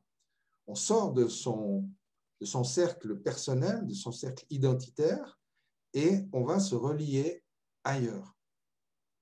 Alors, il y a comment dire ça, des protocoles ou des stratégies hypnotiques qui permettent à la fois de plonger à l'intérieur de soi, et à partir de cette concentration au cœur de soi, de prendre l'ascenseur qui va nous élever vers vers ce qui va être perçu par la personne. Et c'est pour chacun différent. Ça peut être de la lumière, ça peut être du vide, ça peut être de la joie, ça peut être très coloré, ça peut être noir, ça peut être juste de la paix. C'est égal. Il n'y a pas de forme précise parce que chacun va avoir la sienne, mais la perception d'être beaucoup plus grand que soi. Et ça, c'est une ressource super intéressante parce que à travers cette ressource, on va pouvoir demander, comme on demanderait, comme la petite fille, elle reçoit de l'adulte, quand on fait la fusion dont on a parlé tout à l'heure, on peut se relier à quelque chose de plus grand que soi et fondamentalement à notre être. Nous sommes des êtres, bon, c'est des croyances, mais c'est une croyance positive, c'est une croyance bénéfique, une croyance qui nous aide à vivre, que peut-être, possiblement, nous sommes plus qu'un cerveau dans un morceau de viande et qu'au-dessus ou ailleurs ou autour, ou peut-être partout dans l'univers, il y a mon être lumineux qui prend soin de moi. Et ça, quand on connecte ça, on a ici une source de ressources qui est colossale et qui est infinie même. Et donc, ça, c'est vraiment très intéressant de pouvoir utiliser l'hypnose aussi. Alors là, on va être en complément, on va dire, à une résolution de problème. Comme je le disais au début, on va faire appel à l'hypnose soit parce qu'on a un problème et qu'on veut en sortir, soit parce qu'on est capable d'imaginer un avenir meilleur et qu'on a envie de l'atteindre. Et donc, on va créer ce qu'on appelle le lien corps-esprit, c'est-à-dire qu'on va se concentrer à l'intérieur de soi, entrer dans l'hypnose, c'est quelque part oublier tout le reste, oublier l'environnement extérieur pour comme se plonger au cœur de soi. Puis à partir de cette sorte de vacuité intérieure, on a une connexion avec quelque chose de plus grand, de plus haut. Et là, on trouve un peu les paradoxes, c'est que c'est dans l'espace, dans l'expérience interne qu'on va connecter avec l'expérience externe, au sens vraiment le plus large du terme. Et donc à partir de là, il va y avoir des transformations qui s'opèrent, qui sont complètement inconscientes et dont on ne maîtrise pas les effets. Comment vous dire ça? Si vous venez me voir avec une problématique précise, disons un trouble du sommeil, pour prendre n'importe un truc au hasard, évidemment, je vais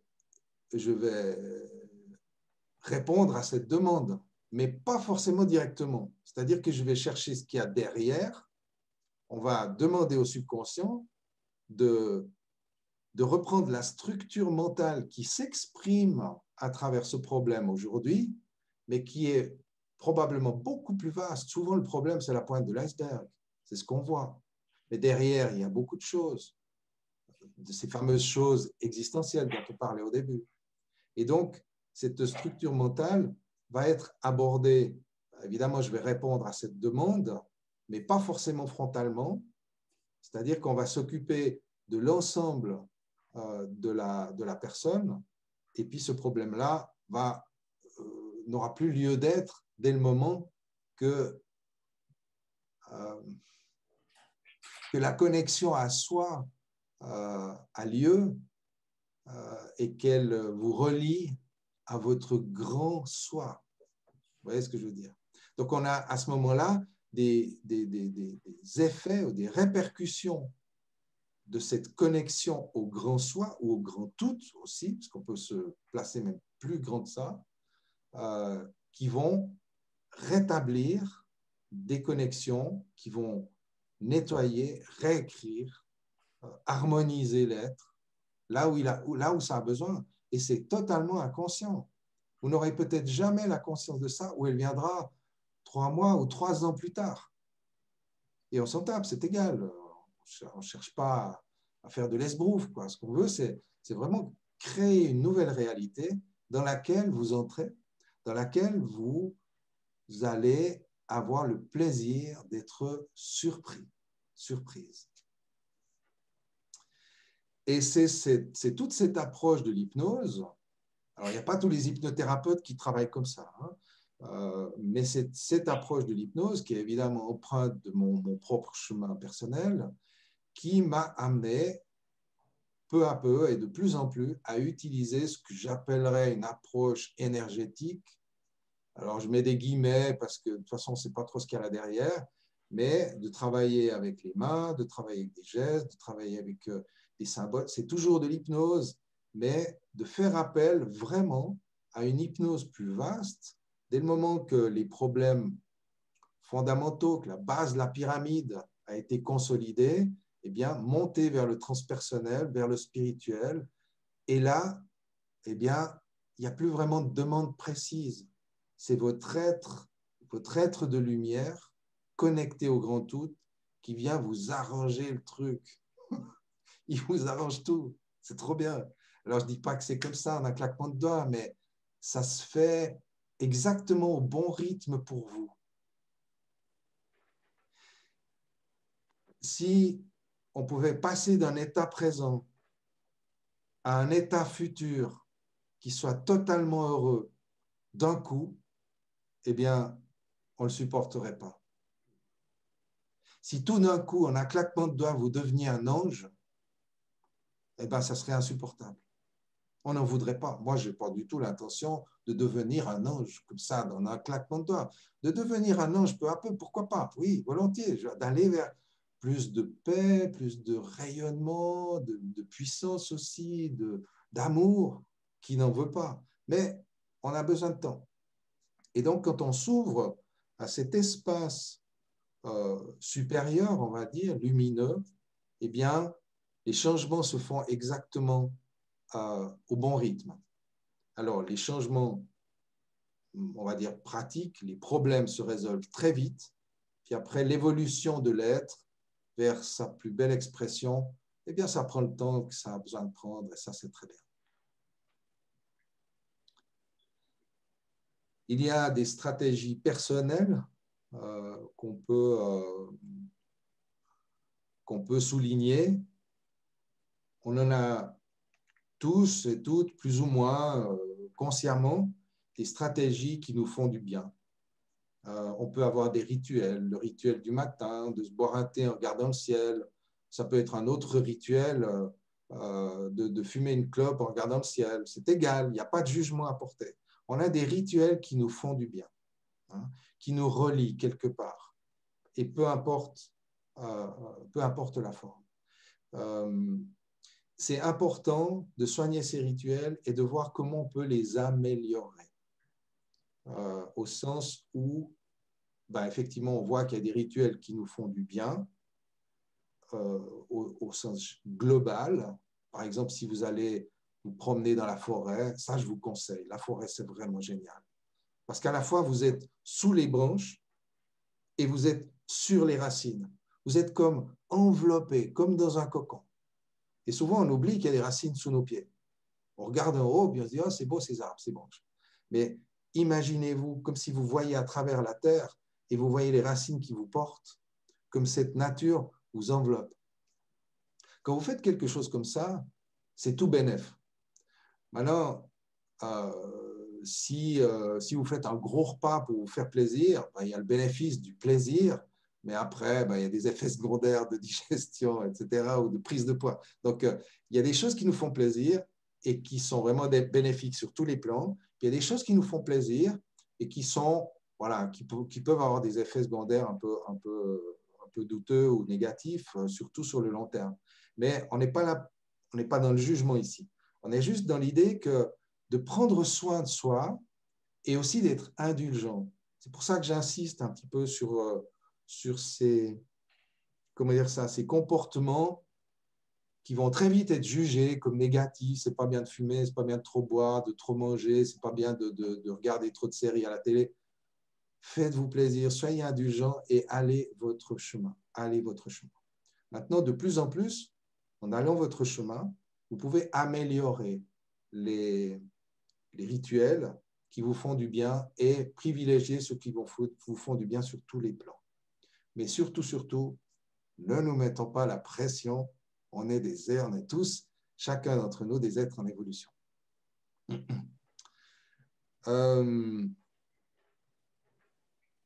Il y a évidemment ce qu'on appelle la pensée positive. La pensée positive, c'est une sorte de rituel intérieur.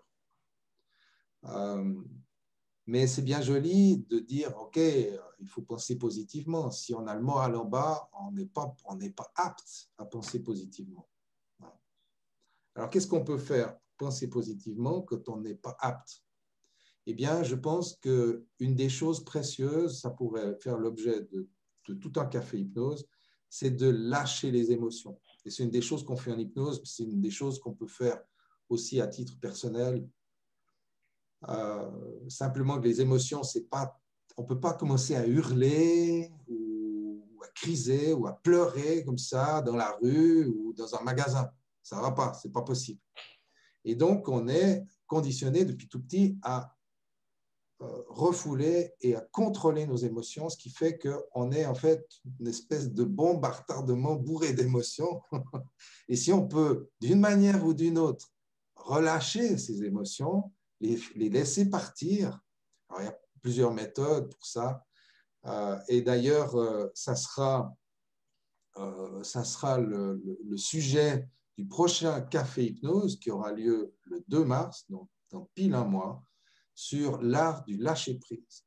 Et là, évidemment, on aura l'occasion de parler de toutes ces méthodes pour relâcher les émotions, pour faire en tout cas le mieux qu'on peut pour, comment dire, laisser sortir la vapeur, des fois comme une cocotte minute, ça siffle, mais si on ne fait rien, ça va exploser, quoi. Donc, on peut utiliser différents moyens et en faisant cela, alors enfin, on a accès à la pensée positive.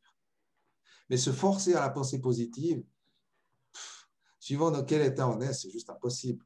Bon, on peut toujours dessiner un cœur, dessiner une fleur, une couleur sur un petit papier, ça fera toujours du bien. Hein. Si ça vous fait du bien, c'est OK.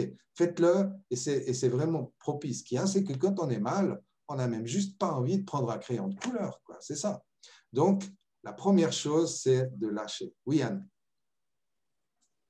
Dites-moi. Excusez-moi les autres, mais c'est aussi pour vous. Après, c'est mes croyances personnelles, mais j'espère que vous adhérez. Là, je trouve qu'on sort un peu de l'hypnose pour s'orienter vers la spiritualité. Un petit peu. Moi, c'est une chose que j'ai découvert, merci, le confinement au mois de mars, par notamment mon meilleur ami et ma sœur qui étaient très enclins là-dessus. Et j'aimerais, pour rebondir sur ce que monsieur dit, vous conseiller, si vous me le permettez, 3 livres que j'ai lus qui m'ont beaucoup aidé là-dedans, justement, parce qu'il faut savoir que je suis quelqu'un de hyper stressée, très anxieuse et hyper sensible. Et ça m'a permis de me recentrer sur mon moi à l'intérieur et de m'aider. Alors, je pratique la pensée positive tous les jours, même si c'est vrai qu'il y a des jours où c'est un peu plus dur que d'autres, mais ça aide franchement. Et il y a 3 livres que j'ai lus qui m'ont aidé. Le premier, qui est un peu technique, qui est Le pouvoir du pardon radical de Collins. En fait, pour le résumer, entre guillemets, c'est comme ça que moi, je l'ai interprété, attention, mais c'est en gros, il n'y a pas de problème, il n'y a que des solutions.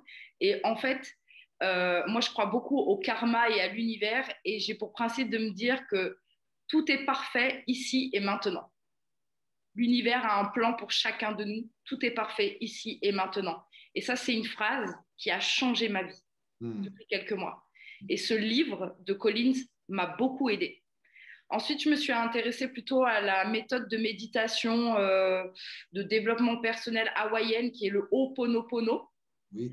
Il y a un tout petit bouquin, pas épais du tout, qui est super facile à lire. Moi, je l'ai lu en 3 heures parce que j'ai été prise dedans. Et ça donne plein de techniques de lâcher prise, de prise de conscience, une façon de se poser des questions. Alors, ça peut paraître un peu difficile. Je vous déconseille de regarder des vidéos sur YouTube avec les mecs qui expliquent cette technique. Parce que moi, j'en ai regardé une pendant 10 minutes. J'ai rien compris. Je me suis dit, oh mon Dieu, qu'est-ce que c'est? Mais en fait, quand on lit le livre, il y a des exercices dedans pratiques, très faciles à appliquer au quotidien. Et c'est super cool. Et c'est beaucoup plus facile. Et le troisième que j'ai adoré, je l'ai dévoré. Je pense qu'il est épais comme ça, mais je l'ai lu en 1 heure et demie. Alors ça, après, ça va dépendre de vos croyances. Moi, je crois au karma. Donc, je fais en sorte, on ne peut pas être irréprochable. Mais en tout cas, je pars du principe que si je blesse une personne, ce n'est pas dans l'intention de. C'est que des fois, on est franc, on dit des choses et ça peut arriver. Mais ça n'abîme pas le karma dans ces conditions-là. Et j'ai lu le livre « Les 12 lois universelles du karma » pour me permettre peut-être plus de me donner une ligne de conduite dans ma vie personnelle ou de m'aider ou de voir si j'étais alignée avec ce que je veux vraiment être et ce que je crois, entre guillemets, vraiment. Et voilà. Et la dernière chose que je fais tous les matins et tous les soirs, c'est que tous les soirs, je vais me coucher en remerciant l'univers pour tout ce que j'ai déjà et tout ce qu'il va me donner. Et le matin, quand je me lève, je pose des intentions à l'univers en disant aujourd'hui, j'aimerais bien que tu me donnes un coup de pouce sur ci ou sur ça, m'aider à supporter ma collègue Isabelle, m'aider. Non, je rigole. Je le remercie pour m'avoir donné les opportunités qu'il m'a données jusque-là, tout ce que j'ai eu jusqu'à aujourd'hui, et pour le remercier aussi de tout ce qu'il va me donner dans la journée et dans les jours à venir. Et ça m'aide beaucoup. Et je pense que ça peut être un très beau complément avec l'hypnose. Ouais. Après, la spiritualité, c'est clair que c'est propre à chacun, c'est de l'intime. On est dans l'intimité. Mais voilà, j'ai voulu rebondir parce que ces 3 livres, ils m'ont énormément aidée. Moi, j'étais à un stade de ma vie où j'étais entourée que de gens qui profitaient de moi parce que j'ai le syndrome un petit peu du sauveur, où je suis la bonne poire, où j'aide tout le temps tout le monde. Puis j'avais envie de dire stop et j'avais envie de m'occuper de moi. Alors, ça a fait le vide autour de moi. Aujourd'hui, je suis toute seule. Il faut s'attendre, effectivement, voilà. Il faut s'attendre quand on évolue que l'environnement ne convient plus, puisqu'on a changé. L'environnement ne convient plus à qui on était avant. Exactement. On est différent. Et du coup, on va perdre des choses, mais on va aussi gagner des choses. Alors, souvent, il y a une sorte de phase de vide entre les deux qui peut être inconfortable et qui est nécessaire à la maturation de ce qui va arriver. On appelle ça, c'est typique des transitions de vie où on sait ce qu'on perd, mais on ne sait pas vers quoi on va. Et il y a un espace de flottement qui peut être plus ou moins long, ça dépend de l'importance de la transition de vie, qui est un moment désagréable, inconfortable pour le moins, mais par contre qui va nous permettre de maturer pour entrer dans la nouvelle réalité. Et j'aimerais vous remercier, Anna, de ce témoignage parce qu'on est vraiment en plein dans ces stratégies personnelles. Il est vrai que moi, j'ai une approche, j'ai une quête qu'on peut qualifier de spirituelle au niveau personnel. Et ça va évidemment orienter mes accompagnements, c'est sûr, sachant que, évidemment, j'ai ma quête à moi, puis les gens ont leur quête à eux. Mais ce qui est intéressant, c'est de justement se donner la permission, grâce à l'hypnose, d'aller voir qu'est-ce que je ressens quand je sors de l'identité que je crois être. Qu'est-ce qu'il y a au-dessus, qu'est-ce qu'il y a au-delà. Et là, on est vraiment dans les ressources, d'aller attraper des ressources dans les mondes un peu subtils. Après, c'est vrai que ça reste du domaine des croyances personnelles, donc des stratégies personnelles, et ce qui marche pour un ne va pas forcément marcher pour l'autre. Et c'est ça la richesse de l'être humain, c'est ça qui est extraordinaire, qui fait que c'est vraiment intéressant d'avoir ces stratégies personnelles adaptées au cheminement qu'on fait.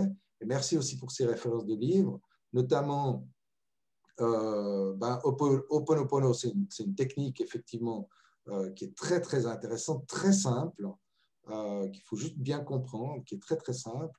Et puis la notion de gratitude et toutes ces choses positives, cette pensée positive qu'on va adapter en fonction de sa personnalité. Et ça change vraiment la vie. Hein. Pardon? Ça change vraiment la vie. Pour de vrai, par exemple, Isabelle, elle en est l'exemple. Moi, j'étais dans une phase de vie où j'avais besoin d'avoir des choses positives autour de moi, puis j'étais un peu comme ça, je ne savais pas trop quoi faire.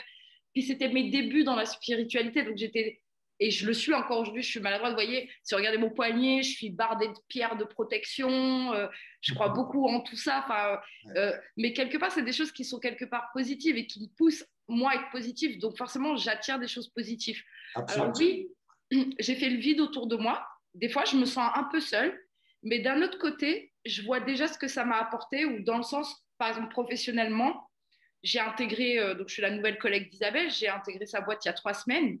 La boîte dans laquelle on travaille, pour moi, dans mon métier, c'était le Graal. Je me suis toujours dit, le jour où je suis embauchée dans cette boîte, je suis une vraie professionnelle. J'ai réussi. Voilà, c'est ce que je me disais. Mais quand elle m'a appelée, j'étais 6 pieds sous terre. Ça allait pas. J'avais une directrice qui me faisait du mobbing. Je m'entendais pas avec mes collègues. Je croyais plus que j'étais capable de faire mon métier. Je faisais aucune vente. Je perdais tous mes dossiers. J'étais vraiment sans dessus dessous. Et malgré ça, grâce à ce... En fait, j'ai transformé l'appel d'Isabelle ce jour-là où elle me dit « Je t'organise un entretien et tout, je veux travailler avec toi. » Je me suis dit « C'est l'univers. L'univers me met ça sur le chemin. C'est pas un défi, c'est une opportunité. » Ça, c'est un très bel exemple. Je vous coupe, Anne, parce que je ne veux pas trop que ça s'allonge, mais c'est un très, très bel exemple de croyance. On parlait tout à l'heure, et c'est vraiment important de comprendre ce principe. Croyance, point de vue, émotion. Vous changez la croyance, vous changez le point de vue et l'émotion. Et ça, c'est vraiment un exemple marquant. Alors, je ne veux pas rabaisser ça à la technique. Hein. Bien sûr que, Anne, pour vous, c'est important. C'est votre chemin de vie. Il y a quelque chose qui a basculé. C'est génial. Je vous félicite. Et effectivement, ça ouvre sur quelque chose de différent, de plus vaste que soi, surtout quand on a l'impression de sortir un peu de sa coquille ou de sa prison, hein, peu importe comment on a pu le ressentir. Et il y a une chose que j'aimerais peut-être pour terminer souligner, c'est que parfois, quand on s'ouvre à la spiritualité ou au monde cosmique, au monde extérieur, peu importe comment on l'appelle et peu importe comment on l'image, on se sent tout petit parce qu'il y a une espèce de truc qui est très, très grand et qui fait que parce qu'on est encore identifié à ce qu'on est, on se sent tout petit par rapport à ça. Et il me paraît intéressant de continuer le chemin pour voir que cette dimension petite est encore une croyance. Et que dans le petit, on trouve tout. Le tout est en tout. Dans chaque goutte, il y a l'océan. Et je pense qu'avoir de la gratitude pour l'univers, c'est absolument essentiel et merveilleux. C'est une grande, grande ressource de se sentir en gratitude avec tout ce qui nous entoure et tout ce qui nous guide finalement et nous soutient.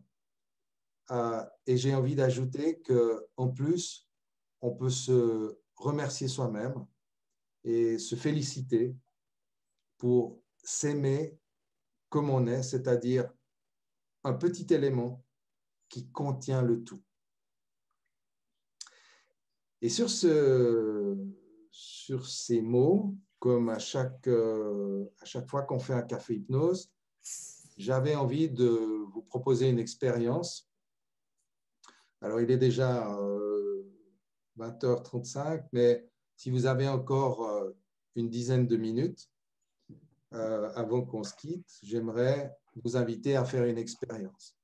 Et pour cela, trouver une position confortable, plus ou moins confortable, sachant que même si vous êtes inconfortable, ça marche aussi, parce que votre subconscient, lui, il sait se mettre confortable dans toutes les situations. Et juste laisser le corps se poser tel qu'il est, voilà, tel que vous êtes en ce moment. Laissez le corps se poser et simplement se relâcher, se relaxer peu à peu, avoir cette sensation que vous pouvez être juste présent, et ressentir les points de contact sur le corps, les points de contact du corps plutôt sur le siège, et avoir comme ça la sensation d'être totalement avec vous-même. Portez votre attention sur votre respiration et si vous en avez envie, laissez vos yeux se fermer. Laissez la sensation se répandre en vous, cette sensation de calme, entrer dans une forme de confort et pendant que le corps se détend, se repose, se relâche, pendant que le corps vous accueille quelque part à l'intérieur de vous, j'aimerais vous inviter à faire la place à une sorte de décor. Peut-être un décor comme de ces décors dans la nature, où vous pourriez imaginer vous promener dans la forêt, peut-être entre les branches et les racines, comme entrant dans un nid qui vous protège et vous sécurise. Et je me demande si vous pouvez même imaginer entendre vos pas sur le sol ou peut-être fouler de vos pieds les feuilles mortes. Imaginez aussi peut-être un soleil qui perce entre les arbres, car vous êtes capable de ressentir la chaleur du soleil sur votre visage, qui se mêle peut-être encore à la fraîcheur d'un petit vent. Et comme si vous étiez attiré, comme si votre intuition vous appelait vers un petit arbre en particulier, en vous approchant, vous pouvez observer une petite chenille qui se déplace sur une feuille et qui avance tout doucement. Et au milieu de cette forêt immense, elle a l'air toute fragile, toute frêle. Sauf que au moment opportun, au moment où elle se sent prête, la petite chenille s'entoure d'un cocon protecteur, un cocon tout près de son corps, juste autour d'elle, un cocon qui la sécurise et dans lequel elle va pouvoir réaliser sa transformation jusqu'à devenir, même si elle ne le sait pas encore, un magnifique papillon. Vous êtes dans ce cocon, cette petite chenille, qui va commencer à se transformer lentement. Et à chaque jour qui passe, la petite chenille abandonne ce qui l'encombre, ce dont elle n'a plus besoin.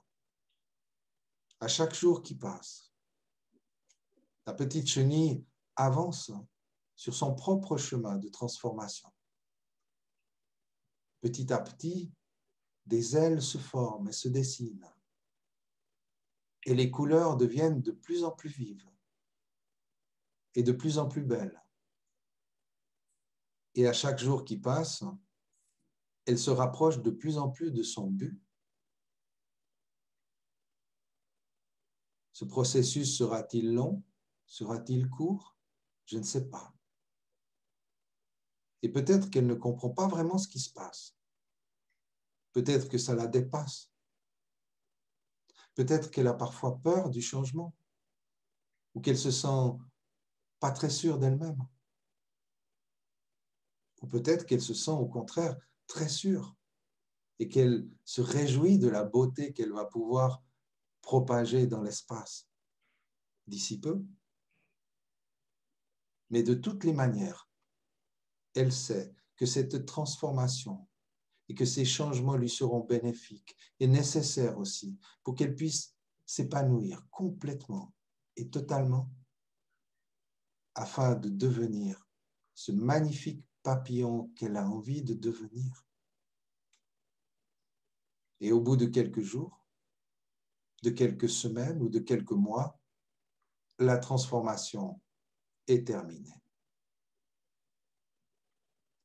La petite chenille n'est plus cette petite créature frêle et fragile qui avançait péniblement sur la branche de l'arbre.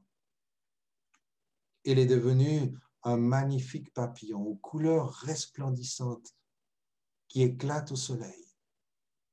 Elle peut désormais sortir de son cocon pour aller dans la lumière et explorer le monde. Et ainsi, quand elle se sent prête, la petite chenille qui est maintenant un magnifique papillon va percer son cocon. Elle sort de cette enveloppe protectrice dont elle n'a plus besoin. Et doucement, elle va déployer ses ailes. Elle les déploie. Elle montre ses couleurs étincelantes. Elle s'en réjouit. Et les arbres alentour semblent chanter comme ses louanges. Doucement, en prenant son temps, le temps d'apprécier ce qui lui arrive. Sûre d'elle-même, elle s'envole vers le soleil.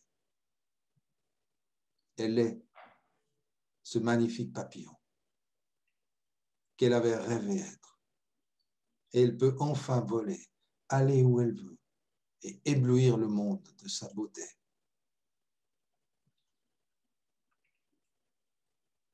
Vous ressentez maintenant cette joie intérieure, la joie de la beauté, de la liberté, de la transformation terminée. Vous la sentez déjà en vous, comme une petite graine qui pousse et que rien ne peut empêcher de pousser. Si bien que lorsque vous serez devenu vous aussi resplendissante et légère, vous vous déploierez, vous vous envolez vers le soleil. Et vous en profitez pleinement.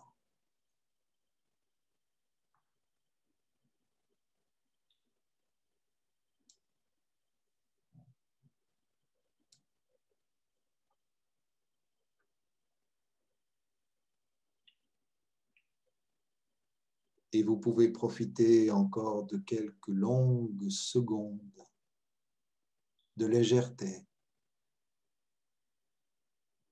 de paix, de joie et d'ouverture.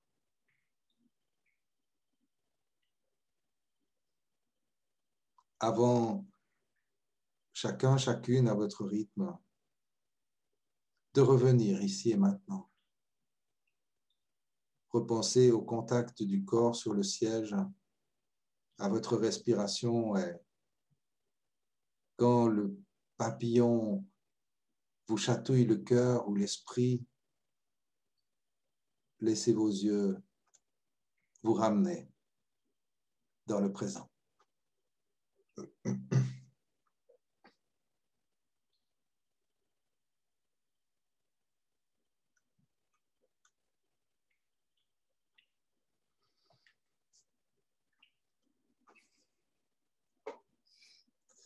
Bienvenue de retour, chacune et chacun.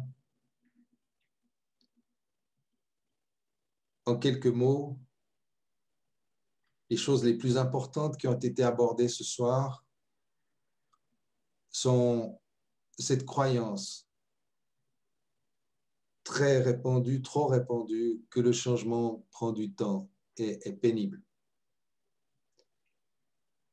laissez-vous imaginer que le changement peut être rapide et facile. Pensez à ce triangle du changement, croyance, émotion et point de vue. Agissez sur n'importe lequel, vous aurez des résultats. Vos structures mentales, peu à peu, se transforment, elles sont remplacées par de nouvelles pensées plus positives, de nouveaux points de vue, de nouvelles émotions, de nouvelles croyances, bénéfiques, agréables. Nous sommes nés pour être heureux. Et même si on a quelques bâtons dans les roues parfois, nous avons la chance d'être dans cette période de l'histoire où nous avons des moyens de transformer les choses, des livres, des stratégies, des thérapies, peu importe. Et l'inconscient est votre meilleur ami. Même s'il vous protège parfois avec des moyens qui ne vous arrangent pas, il vous protège. Donnez-lui les moyens à lui de trouver de meilleures protections pour vous. Et donc, on va se quitter là-dessus. Je rappelle le prochain Café Hypnose qui s'appellera l'art du lâcher-prise. On parlera donc plus précisément de comment faire pour lâcher un peu tous ces aspects émotionnels qui nous plombent. Et j'espère que, voilà, que cette présentation et cette petite expérience vous ont plu, vous ont apporté quelque chose. Si vous avez envie de vous exprimer, c'est le dernier moment. Sinon, moi, j'ai passé un très, très bon moment avec vous, comme à chaque fois. Il y aura une rediffusion pour ceux ou des gens peut-être que vous connaissez qui n'ont pas pu être là. Vous pourrez, j'enverrai un mail à tout le monde d'ici quelques jours pour donner le lien de la rediffusion. Et donc, faites-en bon usage. J'étais ravi de vous avoir. Merci à Isabelle, à Marc-André, à Sarah, oh là, c'est écrit petit, à Gabriella, Mireille, Maude, Anne, Anne-Marie et Stéphane. Merci d'avoir été là. C'était un grand plaisir. Prenez soin de vous, souriez, soyez heureuses, heureux. Et on se revoit, si ça vous dit, dans un mois. Je vous laisse quitter chacun de votre côté. Oui, exprimez-vous si nécessaire. Oui. Merci beaucoup, Philippe, pour cette magnifique soirée. Marc-André! Salut, Mireille! Génial! J'avais pas vu que tu étais là. Il y a des C'est pas un peu. C'est mon ami. Ah, c'est super. OK. C'est génial. Parfait. À bientôt. Oui, oui. J'ai peut-être juste une petite demande à adresser à Anne. Si vous voulez bien m'envoyer par mail les références de ces 3 livres, comme ils sont cités dans la vidéo. Comme ça, je pourrais les mettre en référence sous la vidéo quand je la publierai. Okay? Et j'ai aussi une méditation du soir, si ça intéresse les autres, que je fais tous les soirs. Ouais. Vous m'envoyez ça et puis je regarderai. Ouais, c'est un nettoyage de bol tibétain, un nettoyage énergétique des énergies négatives de la journée. D'accord, super. Et si vous avez vraiment beaucoup de choses à partager, on pourra faire un café hypnose avec vous comme invité pour que vous puissiez présenter toute votre recherche, pourquoi pas. Ça peut être une autre forme, et pourquoi pas, ça peut être intéressant. En tout cas, merci pour vos témoignages, vos participations, votre présence. Prenez soin de vous, soyez heureux et on se retrouve bientôt. À bientôt. Je vous laisse couper chacune et chacun de vous. Merci Philippe. Merci, au revoir. Ta générosité. Merci. Au revoir les amis. Au revoir. Paris, je t'embrasse.